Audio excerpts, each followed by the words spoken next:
नमस्कार, तुम्ही पाहताय मराठी मंडळी। संतोष देशमुख हत्या प्रकरणात धनंजय मुंडे यांचे निकटवर्तीय वाल्मिक कराड यांना मुख्य आरोपी म्हणून घोषित करण्यात आले। त्यानंतर मुंडेंनी प्रकृतीचे कारण देत मंत्रिपदाचा राजीनामा दिला।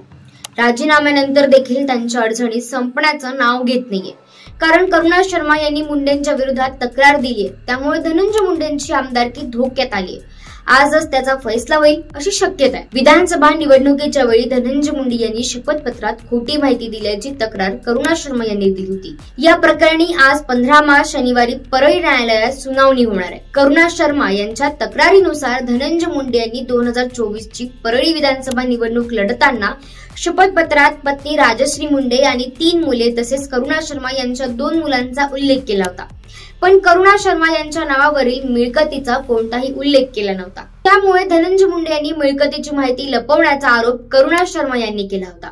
त्यांनी आपली एकूण संपत्ती 39 कोटी प्लस एवढी दाखवली होती। त्यात त्यांच्यावर 15 कोटी प्लस कर्ज आहे असं त्यांनी प्रतिज्ञापत्रात म्हटलं होतं। 2019 ते 2020 या आर्थिक वर्षामध्ये पत्नीचं उत्पन्न 19 लाख प्लस होतं। 2020 ते 2021 या आर्थिक वर्षामध्ये पत्नीचं उत्पन्न 26 लाख प्लस झालं। 2021-2022 या आर्थिक वर्षामध्ये 49 लाख प्लस इतकं वाढलं। 2022 ते 2023 या आर्थिक वर्षामध्ये पत्नीचं उत्पन्न 9 लाख प्लस झालं। 2023 ते 2024 या आर्थिक वर्षामध्ये पत्नीचं उत्पन्न 22 लाख प्लस झालं।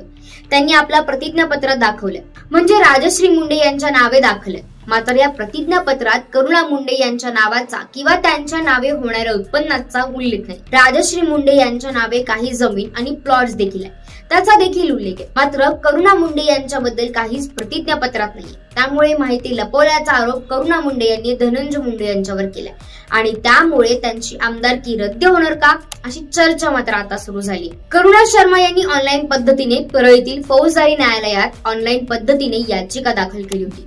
त्यानंतर धनंजय मुंडे यांना न्यायालयाने कारणे दाखवा नोटीस दिली। आता या संदर्भात आज 15 मार्च शनिवारी सुनावणी असल्यानं धनंजय मुंडे काय उत्तर देणार याकडे आता सर्वांचं लक्ष लागलंय। फेब्रुवारी महिन्यात धनंजय मुंडे यांना न्यायालयाने करुणा शर्मा यांना पोटगी देण्याचा आदेश दिला होता। 2 लाख रुपये पोटगी देण्याचे आदेश देण्यात आले होते।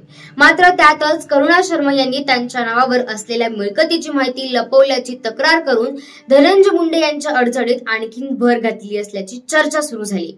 तुम्हाला काय वाटतं, यामुळे धनंजय मुंडे अडचणीत येतील का? त्यांना आमदारकी सुद्धा सोडावी लागेल का? काय लागेल कोर्टाचा निकाल? तुमचं मत नक्की कमेंट करा आणि व्हिडिओ आवडला असेल तर लाईक व शेअर करा आणि चॅनलवर नवीन असाल तर मराठी मंडळीला सबस्क्राईब करायला विसरू नका। धन्यवाद।